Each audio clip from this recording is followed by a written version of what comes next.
на овој век, преди Азрeti Адема, постојале джинови, каумиџан се викале, па джинови викале. Здраво живо, се наоѓам во близината на Кумановското село Стрежовци. И ова зад мене што гледате е еден камен. Односно, според легендата, ова е прстен на некој джин, кој што тука му паднал. И ова е камен кој што е висок можеби 20 на метра, долг 10 метра. А легендата за него е дека некој джин дојка се шетал, го носел како прстен, на малиот прст.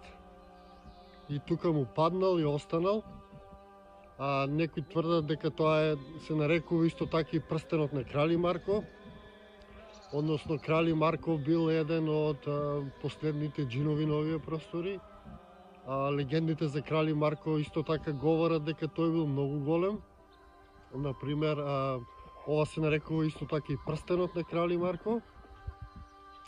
Например, сабијата на Крали Марко била над 2 метра долга. Можете да замислите какав човек треба да биде за да ја држиш таа сабија. И така, може би порано чекорале джинови на оваа земја, кои што носеле прстени, еве како овој камен што е зад мене. Или прстенот на Крали Марко. Ова е многу интересно место, енергетско место. Научниците за оваа карпа тврдат дека е донесена од Блискиот рид, што малце ми изненади мене тоа објаснување, затоа што оваа карпа би тежела 20 тона. И да донесе некој од околниот рид е скоро невозможен потфат дури и за денешната технологија. Меѓутоа карпата е тука и сведочи за едно интересно минато во кое можеби луѓето имале способности да преместуваат тешки карпи. А можеби едноставно и биле многу големи, па не им било проблем да ги преместуваат карпите. Но како и да е, ова место е тука. Сега ќе однесам одблиску, ќе ви ја покажам карпата. Прекрасна е и ова треба да биде исто така една туристичка атракција. Но за жал, јас имав проблем да најдам, нема никаква табла за оваа карпа. И би сакал во иднина да се направи некој одбележје за оваа карпа и да се зачува колку што може повеќе. Ајде сега да однесам да ви покажам карпата.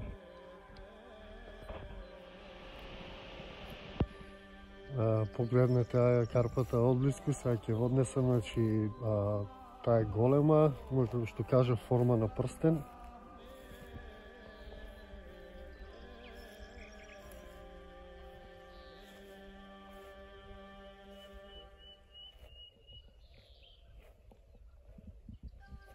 На самата карпа горе има како платформа,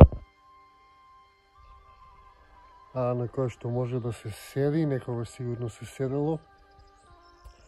Значи ова исто така го користеле и како набидувачница, меѓутоа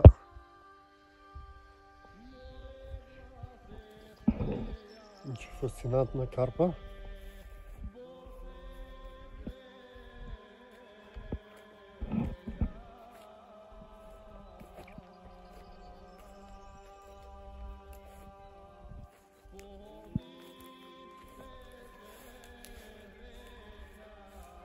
Значи, ова е некој вид на некоја песоклива карпа која што може лесно да се обликува.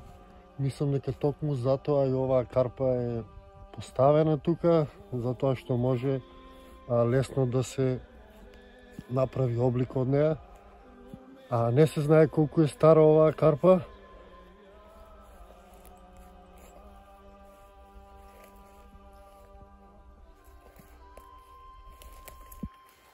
Меѓутоа е голема и верувајте дека оваа карпа е донесена тука.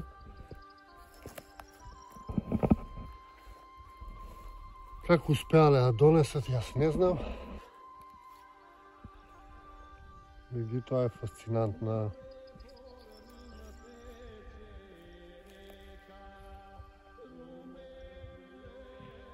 Значи, оваа карпа исто така представувало и светилиште или храм на нашите предци. Тие доаѓале тука, карпата оставале безкрвни поклони и ја користеле енергијата на карпата за да се наполнат со енергија. Тие исто така минеле низ отворот за да се прочистат. Тие тоа го правеле на почетокот на годината или во април, а минејќи низ отворот на карпата или минејќи низ енергетското тело на карпата, тие оставаат се што имаат на своето тело во карпата, на своето енергетско тело, и на тој начин тие се чистат. Значи оваа карпа служи исто така и за прочистување. А сега моментално доаѓаат жени кои што сакаат да имаат дете, ја користат оваа карпа или овој отвор да поминат низ него и да се прочистат.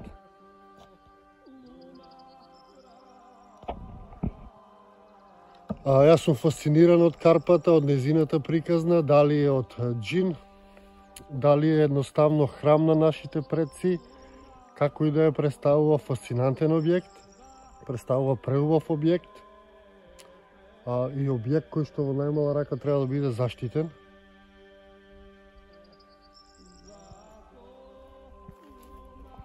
Ајде сега ќе се качиме внатре во карпата, ќе поминеме низ неа.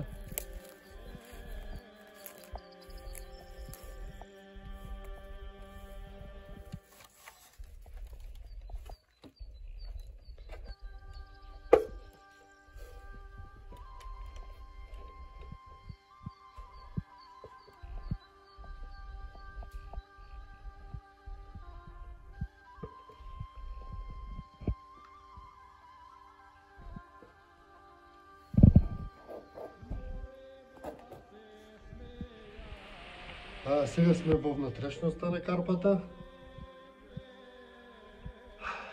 Многу интересно е, го што гледате. Висока е можеби 3 метра, долга 10 метра.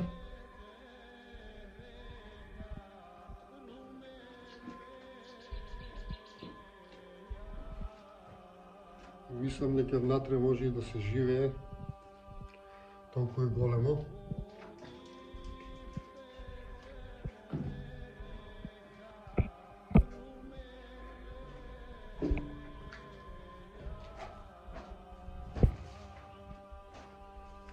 Направено е од едната страна високо, од другото ниско, за да може човек да помине низ неа.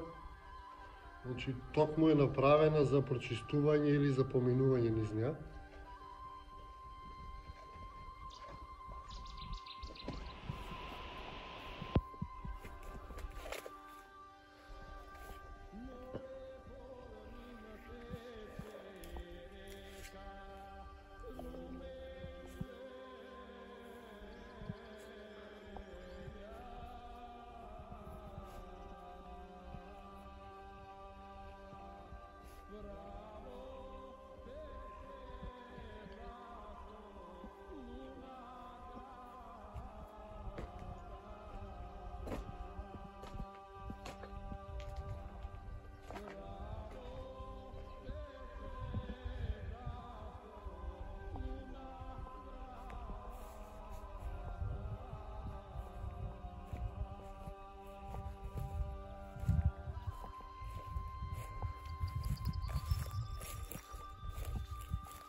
Значи, тоа е за карпата. Накратко да заклучам, значи има 3 легенди за оваа карпа. Тоа е една дека паднала од малиот прст на џинот, на некој џин кој што минал тука, или некој го нарекуваат дека тоа бил и славниот наш крали Марко. А втората приказна е дека, или легенда е дека ова било светилиште на нашите предци, кои што ја користеле за прочистување од енергија и за полнење со енергија. А третата приказна или објаснување на науката која што тврди дека ова е карпа донесена од блискиот рид тука на начин за нив непознаат. Тоа е тоа, уживајте уште малку во карпата и се надевам ќе ја посетите сите, затоа што овие места треба да бидат туристичка атракција. Треба да бидат места кај што можеме да се поврземе со природата. И во никој случај не треба да бидат овака напуштени места, непознати за јавноста.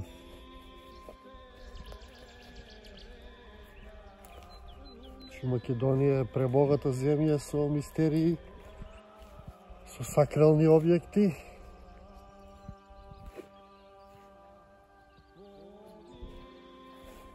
И ви повикал сите да истражиме. Јас ќе продолжам да снимам овакви видеа, да ги промовирам нашите места,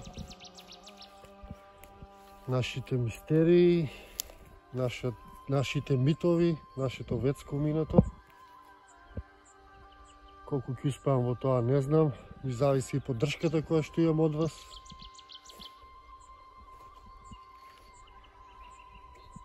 Но колку што можам најдобро ќе го направам тоа. Ви благодарам, сполајви и се гледаме во некое мое наредно видео. Поздрав од преубавата околина на Куманово.